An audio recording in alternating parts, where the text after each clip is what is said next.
Hi, this is Cora Stack here, Dr. Stack. I want to discuss there, I was thinking about this for a long time. So the title of the video is called Circular Reasoning and the Hidden Logic of Injustice in Constitutional Democracy. So my name is Dr. Cora Stack, and I want to introduce an issue I'm currently developing in a paper entitled Circular Reasoning and the Hidden Logic of Injustice in Constitutional Democracy, when authority converts assumptions into official truth.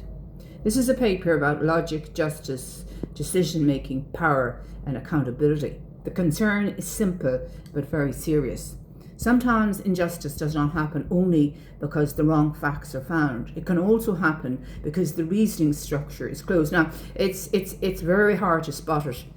Very difficult to spot it. You wouldn't be able to get away with it in mathematics. It wouldn't go anywhere. So I suppose having a mathematical training, you'd be very tuned in to the difference between a logical reasoning. You're not trained that way. It just what do I mean by that? In fair reasoning, the structure should be evidence, careful analysis, conclusion. The evidence should lead the decision maker towards the conclusion. But in circular reasoning, the structure is different. It becomes prior assumption, filtered interpretation of evidence, same prior assumption confirmed. So in other words, the conclusion has quietly entered the reasoning at the beginning. The evidence is then interpreted through that conclusion. At the end, the decision maker says the conclusion has been proved. But it has not really been proved. It has been assumed. This is circular reasoning. In everyday life, circular reasoning might simply lead to a poor argument. I mean, it's quite common, and it's very frustrating when you meet it. It's like being up against a brick wall in some cases. You feel like you're up against a brick wall when you're meeting somebody who continuously uses circular reasoning. But in legal, quasi-legal, administrative, workplace, academic, medical, policing, family law, or institutional decision making, it can be extremely harmful. Why? Because once a circular conclusion is stated by someone with power, it may become an official finding. It may be written into a judgment, report, record, assessment, complaint outcome, disciplinary finding, or institutional file. Then the next person in the chain may rely on it. They may say, this has already been found, this is already on the record, I cannot go behind the earlier decision, I must accept the previous finding, and so on. So an assumption becomes a finding becomes a record becomes a reference point becomes accepted truth. The pattern becomes assumption, followed by official finding, then you have a record, later reliance, apparent confirmation, institutional truth. This is the danger I want to highlight, particularly if this circular reasoning is very, very high up and you've nowhere to go beyond there, or practically nowhere to go. So a person has nowhere to go. This paper is not about attacking any individual person, decision maker. It is about exposing a reasoning pattern. The central question is, does the evidence independently support the conclusion, or has the conclusion shaped the interpretation of the evidence?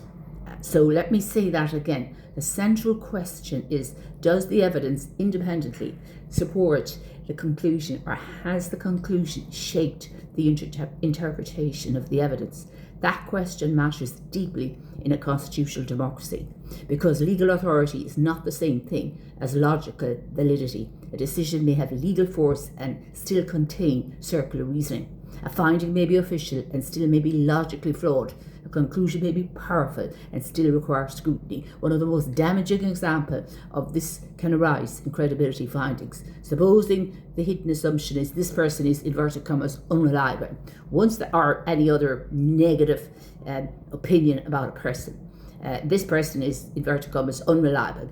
Once that assumption is in place, everything the person does may interpret it through that lens. If the person is distressed, distress may be read as instability or difficulty. If the person is persistent, persistence may be read as obsession. If the person challenges the decision, challenge may be read as unreasonableness. If the person has difficulty explaining, that difficulty may be read as inconsistency. And then the conclusion becomes the person is unreliable. But the problem is that unreliability was always assumed at the start. The real loop is person assumed unreliable, behaviour interpreted negatively, person found unreliable. This is not opening reasoning, this is closed reasoning, and the person affected may feel the injustice long before they can name the logic. They may simply know that no matter what they say, the conclusion remains fixed. If they speak, they are difficult. If they challenge, they are unreasonable. If they show distress, they are unstable or abusive. If they persist, abusive process, for example. I've seen, this happening in a situation, witnessed this happening. If they persist, they are obsessive. If they disagree, they are said to lack insight. This creates a trap. The structure becomes any behaviour implies negative interpretation, same conclusion. This is one of the clearest warning signs of circular reasoning. Now, I have, I have, examined a number of, judgments. So I've witnessed it and I've seen it in an open court situation. So I don't want to mention any particular person, but it's shocking, really. It's shocking to see it. Shocking, really, and to see how powerful these and how these are never or rarely challenged. This can also become a form of institutional gaslighting. I use that phrase carefully. Circular reasoning is not always gaslighting. Sometimes it may be unconscious, defensive. I would say that's a huge part of it. Defensiveness, careless. I wouldn't careless or simply poor logic. I would say defensiveness, unconscious, perhaps defensiveness. They're hidden, very hidden. But it can function like gaslighting when a person's evidence, distress or challenge is reinterpreted through a prior negative assumption and then used to deny the very injustice they are trying to expose. Let me say that again. It can function like gaslighting when a person's evidence, distress or challenge is reinterpreted through a prior negative assumption and then used to deny the very injustice they are trying to expose. The person says this process is unfair. The system responds, your complaint shows you're unreasonable. The person says, I am distressed because of what happened. The system responds, your distress shows you are unreliable. The person persists because the issue has not been resolved. The system responds, your persistence shows obsession. This is profoundly damaging. It means the person's attempt to name reality becomes evidence against them. This is why this issue matters. It is not only a logical problem, it is an access to justice problem. So let me say that again. This is why the issue matters. It is not just a logical problem, it is an access to justice problem. It is also a constitutional problem. In a constitutional democracy, power must remain answerable to reason. Authority must not replace evidence. Status must not replace accountability. A decision maker rank must not make their reasoning immune for examination. This is especially important where the decision maker is very powerful or very high up. The higher the status of the decision maker, the less likely others may be to question the reasoning, or there may be less opportunities in the system to question the circular reasoning, which has not been spotted or not challenged, perhaps for many. It hasn't been spotted before. Perhaps why not? Question mark. Confidence may be mistaken for correctness. Certainty may be mistaken for impartiality. Authority may be mistaken for logic. And this creates a serious accountability gap. Judicial and institutional oversight systems often focus on misconduct, delay, discourtesy, conflicts of interest, apparent bias, ethical breach, or procedural irregularity. These are all important, but I am asking whether they sufficiently examining something more hidden, the logic structure of the reasoning itself.